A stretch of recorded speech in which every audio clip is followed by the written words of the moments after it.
Hi, I'm Luna, the Zen Witch, and welcome to Oracle Review. Today I'm reviewing the Ludy Lescot Tarot deck, published by Lo Scarabeo in 2011.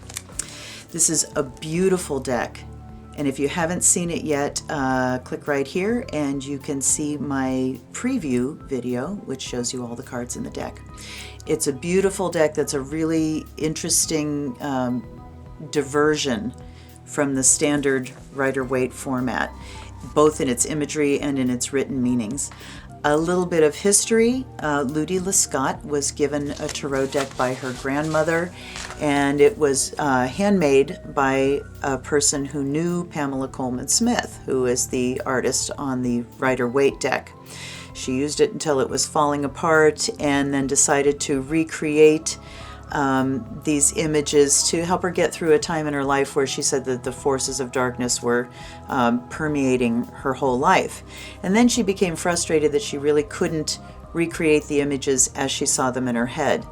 Then she happened upon the initiatory tarot of the Golden Dawn, whose artist is Patrizio Evangelisti, and she contacted Lo Scarabeo requesting to be connected with that artist, and the partnership was formed and the deck was created. She says that in order to reach the light, you have to know the darkness, and that phrase really informs the style of this deck. If the deck were a novel, it would be classified as a Gothic bodice ripper, and it would start with the sentence, "It was a dark and stormy night." Very dark, shadowy, intense, and feminine deck. So let's take a look at some of the cards. We'll start with the aces, and as you can see, they all depict women. You can get kind of the flavor of the deck here through the colors. The artwork has kind of a manga-esque style to it, not exactly realistic. And you can see that there are symbols for each of the suits. So up here, take a look at the Ace of Cups. At the top of that card, there's a little stylized cup. Down below that is the Ace of Pentacles, and it's not a pentacle, it's a triangle, but that is the symbol for pentacles in this deck. Over here, we've got the Ace of Wands, a stylized wand, and down below that, Ace of Swords. So down at the bottom, you'll see that there's a 1 on the cards. The cards have no names on them, just the symbols and the numbers, and the book has a key in the beginning that shows you what the symbols mean on all of the cards. The court cards have their own symbols as well, as you can see by the Knave of Cups, and you see the little symbol on the bottom is the symbol for the knave, and the Knight of Pentacles. The knight has a little horse on it. The Queen of Wands, and she has her own stylized crown, and then the King of Swords with his own stylized crown at the bottom. So you do have to be versed in the symbols to know which cards you're looking at there. The majors and minors are distinguished from each other by the fact that the minors have Arabic numerals on the bottom, and the majors have Roman numerals at the top and the bottom. Again, no names on them. If you're not familiar with the sequence of the major arcana, you'll have to refer to the book. You're going to be referring to the book anyway for the meaning, so not a big problem there. But you might find yourself referring to it if you're not used to the number sequence of the majors. You're just used to the images. Some of the images diverge quite radically from the traditional. As you can see, on the two, there's the 2 of Pentacles, and then the Chariot. You can see the difference with the Arabic numerals on one and the Roman numerals on the other. The imagery on the cards is sometimes somewhat reminiscent of the Rider-Waite, but very few cards come anywhere near duplicating those images. A few of them that do come kind of close are the Star, the 5 of Cups, the 5 of Pentacles, and the 7 of Wands. Those images should look familiar to you if you are, if you're familiar with the standard Rider-Waite and the standard Tarot images. But even the images on the cards that have a traditionally positive meaning still have that dark edge to that to them and that intensity to them. And examples of this are the Nine of Cups and the Ten of Pentacles and the Ten of Cups. Some of the images are radically different from the traditional, and a really good example of this is the Lovers card. And this is where you get to see the vampire side of the deck. A lot of vampire flavors in this deck. And some of the images are just downright disturbing. Three of Swords, Ten of Swords, very violent and disturbing images there. There's also a lot of nudity, a lot of cleavage overflow and suggestive images, and as I said before, a lot of vampire imagery. As for the meanings, they are also very different from the traditional. They consist of one or two poetic phrases. In the traditional Rider-Waite, Hanson-Roberts, any of the decks that are standard in their meanings, you will have sometimes you will have a description of the image that can give you some insight into the meaning, but then you'll have a range of keywords. And then you will have a separate section for the reversed meanings.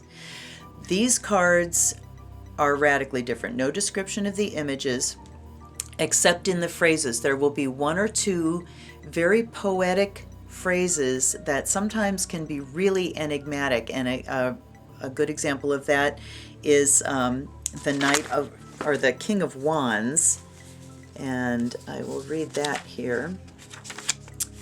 King of Wands says, here's the card here, every king has his own throne, and there are many kings even in the same kingdom. Do not confuse them, because the most powerful one may sit at your feet.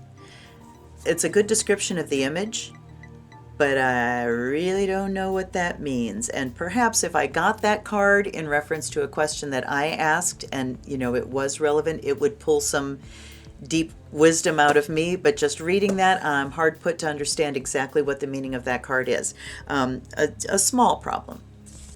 Some meanings really give a new insight into the traditional. And a good example of this is the Wheel, which is this deck's Wheel of Fortune. They just call it the Wheel. And that meaning says, when we are in the dark, we are attracted to the light like a moth to the flame. In the light, it is the darkness that beckons to us. So, the Wheel of Fortune talks about cycles. It talks about the upside and the downside of things, and the balance of that journey around the wheel. To me, it's always a card of organic change, seasonal change that comes in its time when things ripen.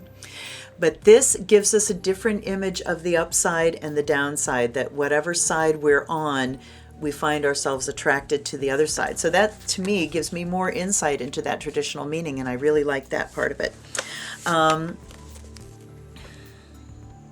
Some, however, are so far from the traditional meanings that you would really not be able to guess what card they're supposed to be. And my example of this is the Temperance card. And the meaning here, and as you look at the Temperance card, you can see that there is a traditional, you can see the traditional image of Temperance in the angel that's, I guess, a tombstone.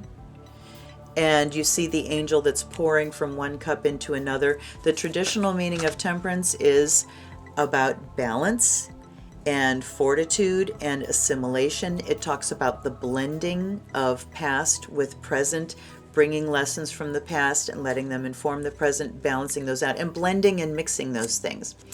The meaning in this deck says, the only force that makes miracles possible is love.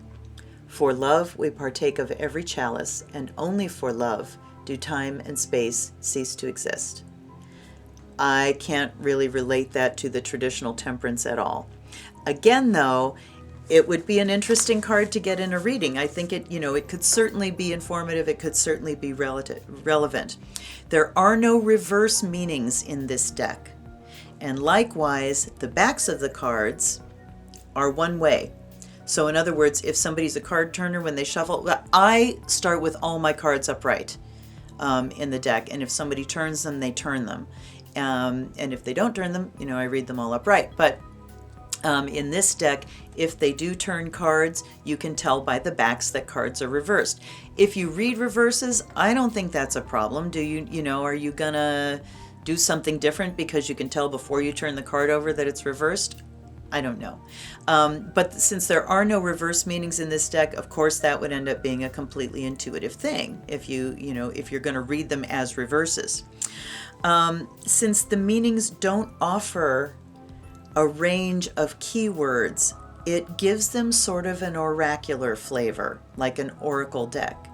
So it would be a good way to use this deck, not as a reading where you interpret, where you know what the keywords are and then you intuitively interpret, but doing readings that are more of an oracle or like a message deck.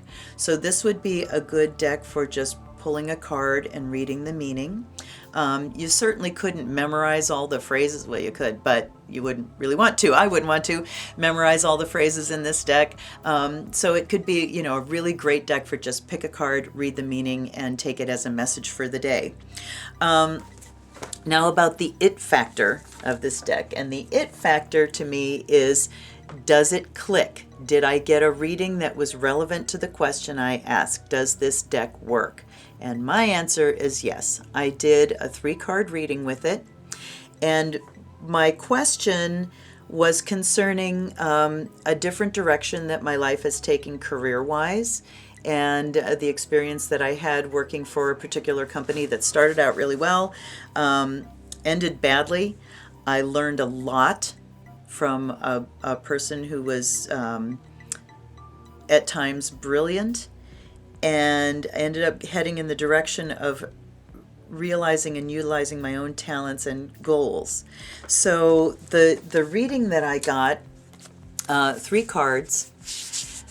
First one up was the Fool, and the meaning here is, I met a mad and powerful spirit during my travels. I heard his music play for me. I continued along my path because I was not ready to lose myself forever. Now, this was highly relevant to me, without going into the great details. This is what it felt like, that I ended up started in a place that was feeding my soul, where I was learning a lot. It was highly creative, wonderful. And then towards the end, it was like I was having my soul sucked out of me. So, I continued on my path back towards myself. The second card that came up was the Judgment card. The meaning here is, do you recognize yourself among the crowd, or have you forgotten what your beautiful face looks like? Being unique must not be more fearful than being anonymous. Now, this speaks to me about finding my own voice and striking out on my own in the direction of, again, my gifts and doing what I do and giving that to the world. The last card was the Knave of Pentacles, and he says, bring the world into your books. Let what you write embrace the world and not remain within the walls of your home. Hi, folks. This is me not remaining within the walls of my home. This, I'm reviewing this deck and starting off on my YouTube channel and launching this project that is going to take my voice beyond the walls of my home and out into the world, and also expand my practice of reading out into the world as I offer readings over Skype rather than just within my home.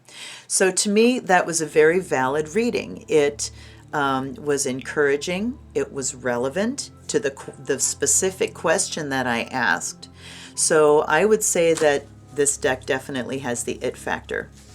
Overall, it's beautiful, and it's like horses for courses. You have certain decks that are going to be good for certain kinds of information. And if you're going through a really dark time in your life, why not have a deck that speaks to that? So I could totally see if a person is just dealing with darkness in their life and wrestling with those demons that we all wrestle with from time to time. This would be a deck that could very adequately reflect that. So I hope you enjoyed this. Again, if you have not seen the deck, please go to my channel check out the preview. If you're interested in a reading from me, put a comment down below. You can contact me through my channel. I do readings via Skype. Let's hook up. I'll see you at the next review. Thank you so much. Bye-bye.